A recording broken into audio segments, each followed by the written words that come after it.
ఇదేనయ్యా నువ్వు తీసుకునే స్థలం. ఏది ఇదే అండి? ఇదే. అరే బుజ్జి ఇట్రా. అరే బుజ్జి ఏంట్రా ఎలాంటి స్థలం తీసుకుంటానంటున్నావు? రోడ్ లేదు, కరెంట్ లేదు. 10 సంవత్సరాలైనా ఈ సైట్ డెవలప్మెంట్ అవ్వదు. ఈ సైట్ తీసుకుంటే లాస్. వద్దు, ఈ సైట్ తీసుకోమా. యాక్చువల్ గా ఇన్వెస్ట్మెంట్ డెసిషన్స్ ని ఎవరు అడగాలండి? ఇన్వెస్ట్మెంట్ ఎక్స్పర్ట్ అడగాలి. అతను ఒక 10 ప్లాట్లు ఆల్రెడీ తీసుకొని అతను సక్సెస్ అయితే అతని దగ్గర మీరు సలహా తీసుకుంటే తప్పు లేదు. అతనే ఇంతవరకు ఒక ప్లాట్ ఇన్వెస్ట్మెంట్ చేయలేదు, అతనికి ఇన్వెస్ట్మెంట్ నాలెడ్జ్ లేదు. మనం వెళ్ళి అతను అడగడం వల్ల నష్టపోయేది అతను కాదు, మనం నష్టం. నేను ఒక ప్లాట్ ఇన్వెస్ట్మెంట్ చేయాలనుకుంటున్నప్పుడు ఆ రియల్ ఎస్టేట్ ఎక్స్పర్ట్ ఖచ్చితంగా కలరండి. ఈ రోజు రేపట్లో ప్రపంచం అంతా గూగుల్లోనే ఉంది. సో మాలాంటి వాళ్ళు కలిసి మీరు ఖచ్చితంగా దాంట్లో what is plus and minus everything చెప్తాము. Based on your budget pros cons చెప్పడం జరుగుతుంది. దాన్ని బట్టి మీరు డెసిషన్ తీసుకుంటే మీరు ఖచ్చితంగా ఆ డెసిషన్ కరెక్ట్ అవుతుంది. అదేంటన్నా అలా అంటావు? 30 ఏళ్ల క్రితం మీ నాన్న మా నాన్న కలిసి స్థలం కొనడానికి వెళ్తే 4 సెంట్ల స్థలం 30,000కి తీసుకున్నాడు.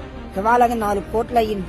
మా నాన్న డబ్బును నమ్ముకొని ఏమి కొనలేక అలాగే ఉండిపోయింది. కానీ అప్పట్లో భూమిని నమ్మేవాళ్ళు ఇవాళ బాగుపడ్డారు. 5 లక్షలు పెట్టి నాకు ఈ స్థలం కొనకపోతే ఫ్యూచర్ లో నేను పిల్లలకి ఏమి ఇవ్వలేని వాడిని అవుతాను.